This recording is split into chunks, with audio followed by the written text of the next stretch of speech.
Hi friends. Today I want to share with you some ideas and thoughts behind health and how to stay healthy.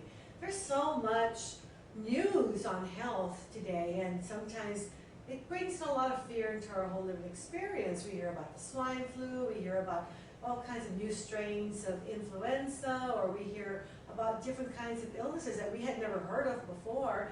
And certainly that brings in a lot of fear, because we think, how are we going to fight this? How are we going to combat this? And I'd like to share some of the maybe ideas and deep concepts that are behind how to maintain health or stay healthy.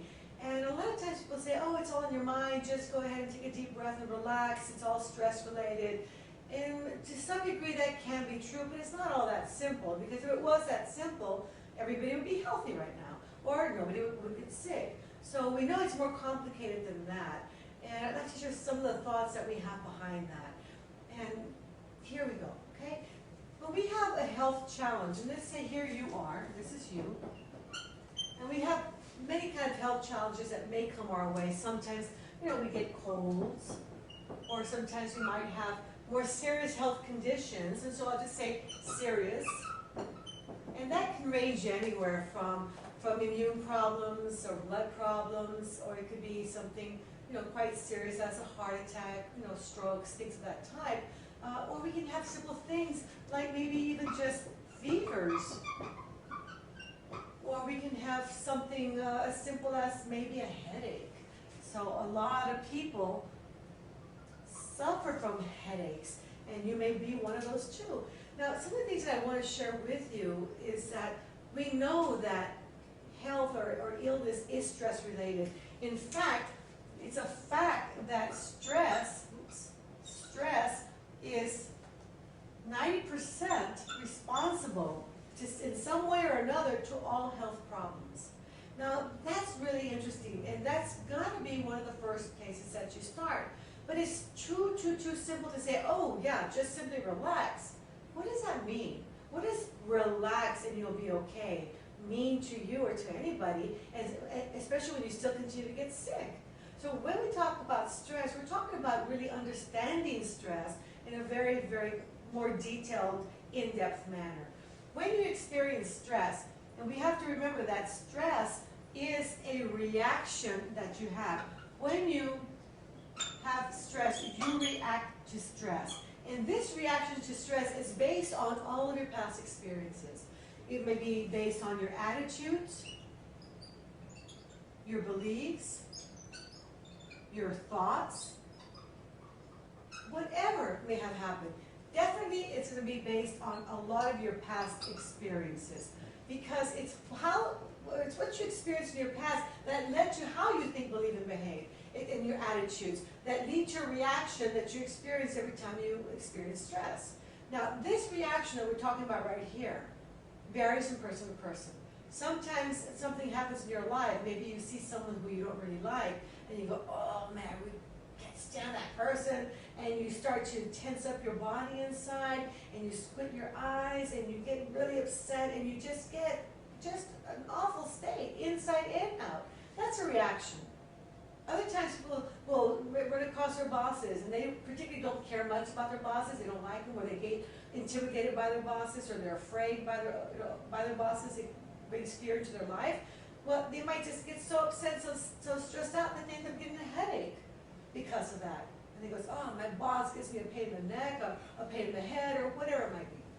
So we tend to react differently to different situations in our life based on our past experiences, our thoughts, our beliefs, our attitudes. And so these are the very things that cause the reaction. But the one thing you must remember is that your reaction is under your control. People will often say, that's just the way I am. No, that's just the way, I often say, you choose to be. Because you don't have to react to stress. You can instead respond to stress instead of reacting. And when you respond with ability, we call that responsibility. So we want to change our reaction to a response instead. And it's important for us to understand this because when you experience stress, you're going to experience one of two types of stress. You're going to experience a positive type stress that we call eustress. And this positive stress motivates you, gets you excited, like when you're going to maybe compete or going to have a big event, a birthday party, a wedding, something like that, and you're all excited, but you're stressed inside. But it's a very motivating experience. That's okay. We don't talk about that one so much in this whole picture here because although it can affect you in some negative way if you have prolonged situations like that, typically it doesn't create the same outcome. What we're concerned about is the negative type stress. That kind of stress that paralyzes you, that holds you back, that impedes your performance, your thinking ability, your way of love to relate to others, your work performance. It just takes away from your whole lived experience and chips away from your spirit. It chips away from your health. We say 90% of all stress is, 90% of all illnesses is stress related is due to this right here, the negative aspect of stress. And that's the one that we want to manage. Well, what happens? When you experience stress, every single one of you goes to this reaction, and you are going to experience a reaction in your body.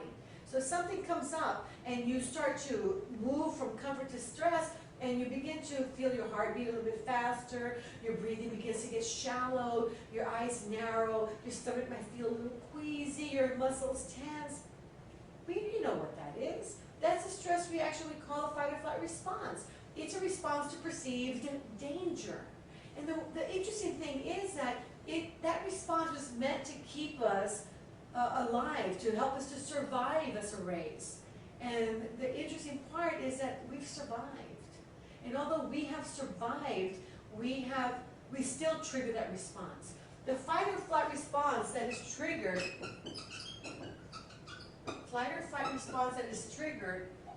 when you experience stress causes all of these things inside your body to go crazy. Again, blood cell production is put on hold, inner processes are put on hold, healing is put on hold, your immune system is going to be affected, is going to get weakened. But notice here what we call fight and flying, or fight and flight. When do you ever experience stress where you literally have to fight anybody? You don't do that anymore because we don't fight that way. Most civil people don't fight that way. When you have to run away from danger and fear that you're going to get eaten up by some big animal chasing after you. We don't live in that kind of society or environment any longer. So we don't have to run away from danger any longer in the same way. So through time, in the eons and thousands of years that have passed, this particular response that we call the fight or flight response has evolved through time. And the flight part is fear, and the fight part is anger. So the question here for you to ask yourself is, what am I afraid of and what am I angry of every day of my life that causes me to experience stress? That's the real question. Because you're going to find out that it's something that causes anger and or fear that leads to the stress that causes 90% of all of your health challenges. And at the very core of this anger and fear are core emotions. And those core emotions are going to be rejection, abandonment,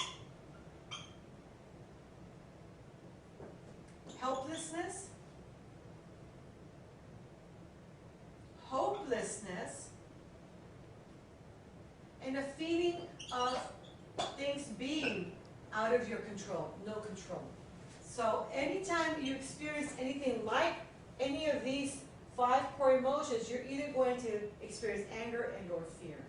And anytime you trigger these, you need to remember that what's causing 90% of your stress in your life, that's leading to just about all, or that's leading to just about all of your health challenges, is going to be something that's related to your past. Because any time you trigger any one of these core emotions, the mere word trigger is saying that it belongs to your past. It's not about your present. It's not about you here now today. It's about you way back when. I think about a person who's been in a relationship, for example, and so I'll say a woman with a man, because I'm female, and her partner calls her up and asks her, are you going to be home later on today about 5 o'clock this afternoon or so? And you say, why, yes, I'll be home. Yes, why? And he says, because we have to talk. What are you thinking already? You're thinking, oh my God, uh-oh, he's going to break up with me. He's going to dump me. I know he's going to dump me. And immediately the stress sets in, and you might even go, oh, he's going to dump me. That reaction is not a reaction that belongs to an adult woman in this case. It's a reaction that has to do with a child you that has a lack of resources, that is not capable of handling an adult situation in an appropriate manner. So anytime you find yourself getting angry or pouting or stomping your feet or screaming or hollering or wanting to run away, that's not you, the adult you. But yet, that, if you don't add mindfulness or consciousness to your lived experience, is going to cause tremendous stress in your life and lead to 90% of all of your health challenges to some degree or another. Because it's going to chip away from your immune system. It's going to cause inner processes to be put on hold. It's going to cause digestion to stop, your brain frequency to go up, your eyes to narrow, blood to go to your body. It's going to cause your heart to beat faster, your breathing to shift. Why? Sometimes people trigger this whole response because they can't find their keys. Because I can't find my keys. Where are my keys? I can't find my keys. Where are they? Oh, where are they? Did you put my keys away? Where'd you put them? And they get so upset and riled up because they can't find their keys. Why? What happens if you don't find your keys? Well, then I can't get to work. Or I'm going to be scolded. I'm going to be reprimanded. I'm afraid that I might lose my job. And here comes a fear factor. Some people get so upset because they get to an appointment late. And they did everything they could to get there on time. And yet, they're going to be 5 minutes late, and they get so upset and so nervous and stressed out because they're going to show up 5 minutes late, only to find out that it didn't matter anyway. Everybody else was behind schedule too. And yet, you got yourself all upset. For what? Was it worth it? Was it worth it to put your body through that whole situation because you were afraid of arriving late? No, it's not. You're hurting yourself and your immune system. And your body tells you. Your body tells you the first signs of stress are going to be things like headaches and migraines, but headaches, aggravated ulcers, and also insomnia. Those are the 3 signs of stress beginning to take a toll on your body and your life. So if you get headaches, even migraines, or suffer from aggravated ulcers or have insomnia, you're lucky. You're lucky because it's not all that bad.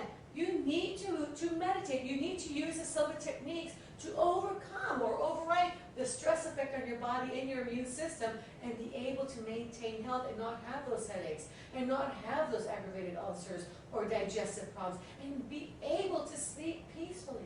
If you have challenges like high blood pressure, glaucoma, hypoglycemia, and aches and pains in your body like arthritis, that's a second degree of stress related situations. In other words, you need to put a little bit more time into the process of going within and counteracting the stress effect that is building up in your system and chipping away at your immune system and your body and your living experience.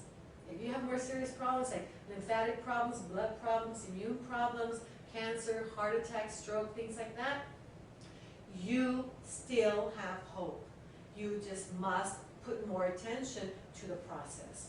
And that process will help you to regain your health, your strength, to strengthen your immune system, and to be able to manage your health for the rest of your life.